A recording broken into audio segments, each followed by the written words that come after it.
السلام علیکم۔ حضرت اسامہ بن زید بن حارث رضی اللہ تعالیٰ عنہ روایت کرتے ہیں کہ رسول اللہ صلی اللہ علیہ وآلہ وسلم نے ہمیں جہاد کے لیے حرقہ کی طرف روانہ کیا، جو قبیلہ جہینیہ کی ایک شاخ ہے۔ ہم صبح وہاں پہنچ گئے اور انہیں شکست دے دی۔ میں نے اور ایک انصاری نے مل کر اس قبیلے کے ایک شخص کو گھیر لیا۔ جب ہم اس پر غالب آ گئے تو اس نے کہا لا الہ الا اللہ۔ انصاری تو اس کی زبان سے کلمہ سن کر الگ ہو گیا، لیکن میں نے نیزہ مار مار کر اسے ہلاک کر ڈالا۔ جب ہم واپس آئے تو حضور نبی اکرم صلی اللہ علیہ وآلہ وسلم کو بھی اس واقعے کی خبر ہو چکی تھی۔ حضور نبی اکرم صلی اللہ علیہ وآلہ وسلم نے مجھے فرمایا، اے اسامہ، تم نے اسے کلمہ پڑھنے کے بعد قتل کیا ہے۔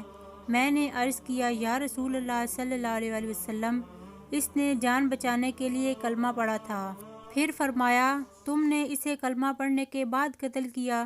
حضور صلی اللہ علیہ وآلہ وسلم بار بار یہ کلمات دہرا رہے تھے اور میں افسوس کر رہا تھا کہ کاش آج سے پہلے اسلام نہ لایا ہوتا۔ ایک اور روایت میں ہے، حضور نبی اکرم صلی اللہ علیہ وآلہ وسلم نے حضرت اسامہ رضی اللہ تعالیٰ عنہ کو بلا کر دریافت کیا کہ تم نے اسے کیوں قتل کیا؟ عرض کیا، یا رسول اللہ صلی اللہ علیہ وآلہ وسلم، اس نے مسلمانوں کو تکلیف دی۔ چند اصحابہ کرام کا نام لے کر بتایا کہ فلاں فلاں کو اس نے شہید کیا ہے۔ میں نے اس پر حملہ کیا۔ جب اس نے تلوار دیکھی تو فوراً کہا لا الہ الا اللہ۔ رسول اللہ صلی اللہ علیہ وآلہ وسلم نے فرمایا، تم نے اسے قتل کر دیا؟ عرض کی، جی حضور۔ فرمایا، جب روز قیامت لا الہ الا اللہ کا کلمہ آئے گا تو تم اس کا کیا جواب دو گے؟ عرض کیا، یا رسول اللہ صلی اللہ علیہ وآلہ وسلم، میرے لیے استغفار کیجیے۔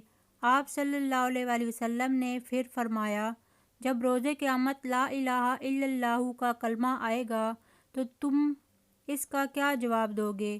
حضور صلی اللہ علیہ وسلم بار بار یہی کلمات دہراتے رہے کہ جب قیامت کے دن لا الہ الا اللہ کا کلمہ آئے گا تو اس کا کیا جواب دو گے؟